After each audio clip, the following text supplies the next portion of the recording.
নমস্কার দর্শক বন্ধুরা, আজকের দ্বিতীয় ভিডিও নিয়ে আমরা আপনাদের সামনে আবারও হাজির হয়েছি।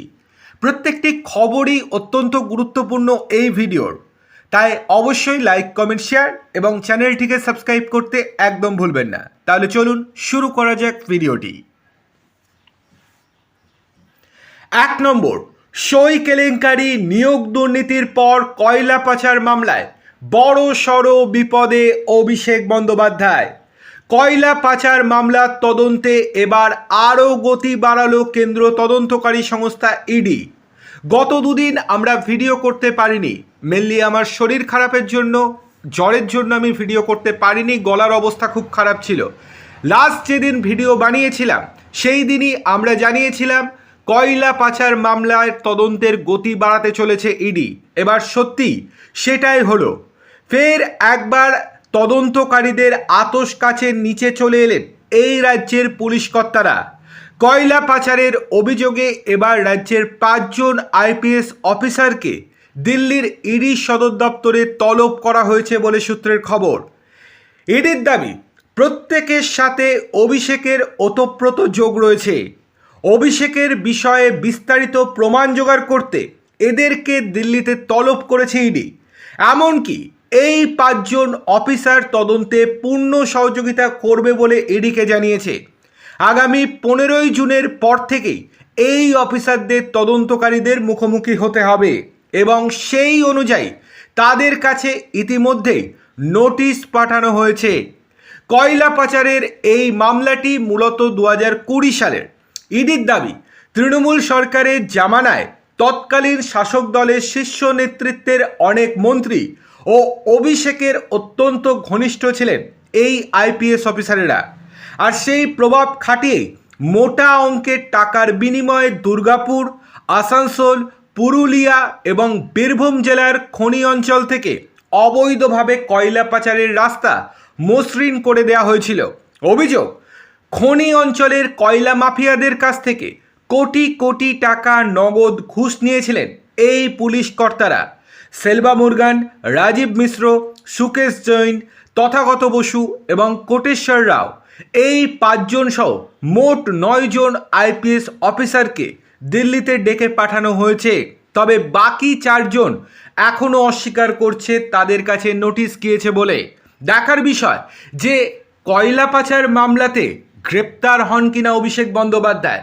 তবে সকলের এখন একটাই প্রশ্ন, অভিষেক বন্দ্যোপাধ্যায় ঠিক কোন মামলায় গ্রেপ্তার হবেন? কয়লা পাচার মামলায়, নিয়োগ দুর্নীতি মামলায়, নাকি সই জাল কাণ্ডে? আর সাংসদ পদ থাকবে তো, সেই নিয়েও কিন্তু সকলের মধ্যে প্রশ্ন রয়েছে। সুতরাং দেখার বিষয় প্রথমে কোন মামলাতেই অ্যারেস্ট করা হয় অভিষেক বন্দ্যোপাধ্যায়কে।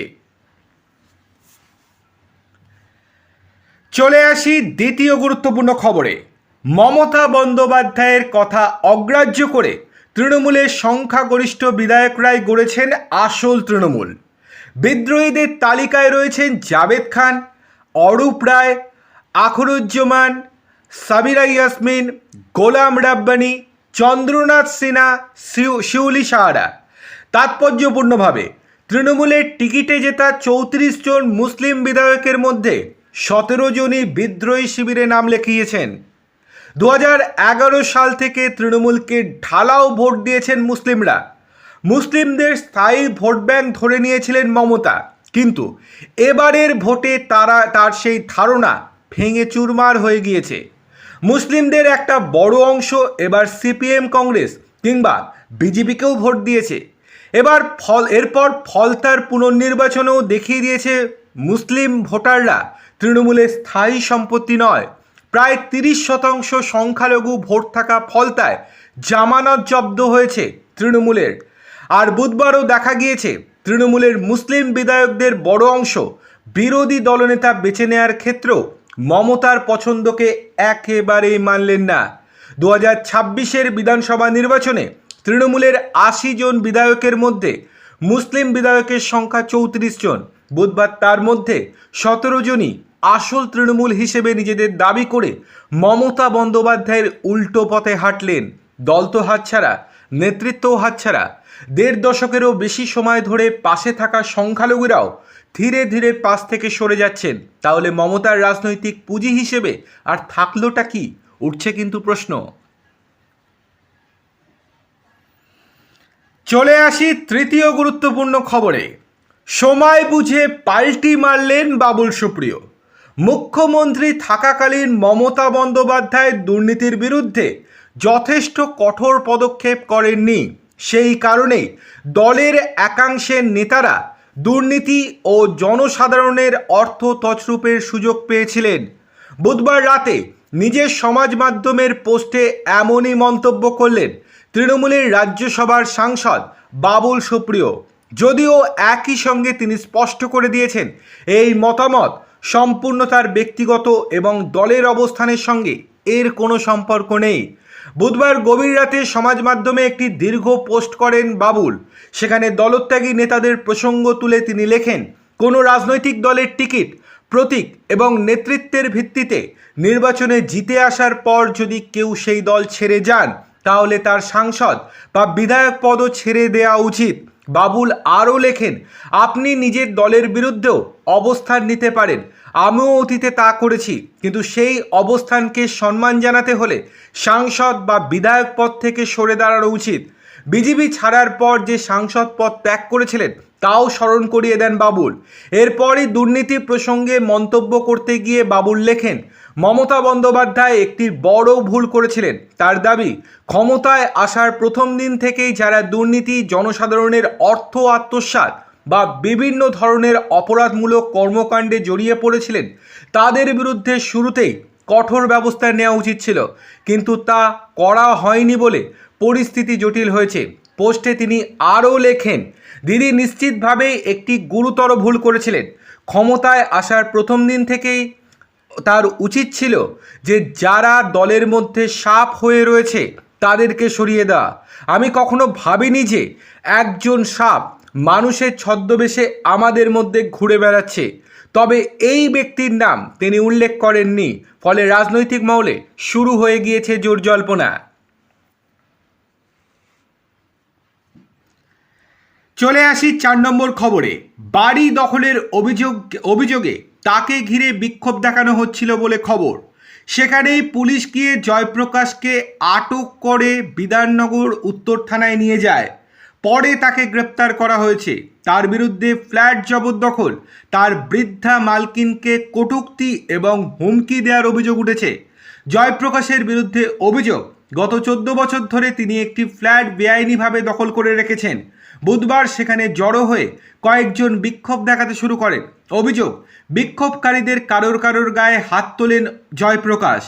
খবর পেয়ে ঘটনাস্থলে যায় পুলিশ। সেখান থেকেই তাকে ধরে নিয়ে যাওয়া হয়। জানা গিয়েছে 2012 সালে এই ফ্ল্যাট ভাড়া নিয়েছিলেন জয়প্রকাশ। 2015 সালে সেই চুক্তির মেয়াদ শেষ হয়ে যায়। অভিযোগ, তারপর আর নতুন করে কোনো চুক্তি করেননি তিনি। পুরনো চুক্তির নবীকরণও করা হয়নি। বেআইনিভাবে সেই থেকে ফ্ল্যাটটি দখল করে রাখা হয়েছে। অবশেষে তাকে গ্রেপ্তার করা হলো। চলে আসি 5 নম্বর খবরে। রাজনীতি থেকে সরাসরি সরে যাওয়ার ইঙ্গিত দিলেন তৃণমূলের প্রাক্তন বিধায়ক তথা রাজ্যের প্রাক্তন পরিবহন মন্ত্রী স্নেহাশিস চক্রবর্তী। বুধবার বিধানসভায় গিয়েছিলেন তিনি। প্রশ্ন করায় তিনি বলেন, আমি আর রাজনীতি করব না, মানুষের রায় আমি মাথা পেতে নিয়েছি। 2011 সালে হুগলির জঙ্গিপাড়া থেকে বিধায়ক নির্বাচিত হয়েছিলেন স্নেহাশিস। তৃতীয়বার তৃণমূল সরকার গঠনের পর 2022 সালে অগস্ট মাসে রাজ্যের পরিবহন মন্ত্রী হন তিনি। তবে অভিযোগ, স্নেহাশিসের আমলে পরিবহন ক্ষেত্রে লাভের থেকে ক্ষতিই হয়েছে বেশি। রাস্তায় সরকারি বাসের সংখ্যা কমে গিয়েছে, বিকল্প ব্যবস্থাও তেমন করে উঠতে পারেননি তিনি। এবারের বিধানসভার ভোটে জঙ্গিপাড়ার প্রার্থী হিসেবে লড়াই করে বিজেপির প্রসেনজিৎ বাগের কাছে 862 ভোটে পরাজিত হন স্নেহাশিস। আর তারপরেই রাজনীতি ছাড়ার ইঙ্গিত দিয়ে দিলেন তিনি। চলে আসি 6 নম্বর গুরুত্বপূর্ণ খবরে। সরকারি জমি জালিয়াতি করে বিক্রির অভিযোগে গ্রেপ্তার হলেন নদিয়ার করিমপুর 2 নম্বর পঞ্চায়েত সমিতির বন এবং বনভূমি কর্মাধ্যক্ষ ইরাজুল মণ্ডল। ভারত বাংলাদেশ সীমান্তবর্তী মুরুটিয়া থানার পুলিশ এই হেভিওয়েট তৃণমূল নেতা সহ তার 2 সাগরেদকেও গ্রেপ্তার করেছে। পুলিশ সূত্রের খবর, ধৃত ইরাজুল মণ্ডল দীর্ঘদিনের দাপুটে তৃণমূল নেতা হিসেবে পরিচিত। টানা 10 বছর দিগলকান্দি গ্রাম পঞ্চায়েতের প্রধানের দায়িত্ব সামলেছেন। সরকারি জমি বিক্রির অভিযোগে ধৃত ভারত বাংলাদেশ সীমান্তবর্তী করিমপুর 2 নম্বর পঞ্চায়েত সমিতির বন ও ভূমি কর্মাধ্যক্ষ। তৃণমূল কংগ্রেসের এই নেতাসহ 3 অভিযুক্তকে পুলিশ গ্রেপ্তার করেছে। পুলিশ জানিয়েছে, ধৃতদের নাম ইরাজুল মণ্ডল, মুরাদ শেখ, আকছার শেখ। ইরাজুল মণ্ডল তৃণমূল কংগ্রেসের নেতা, বাকি 2জন তৃণমূল কংগ্রেসের সক্রিয় সদস্য বলে জানা গিয়েছে।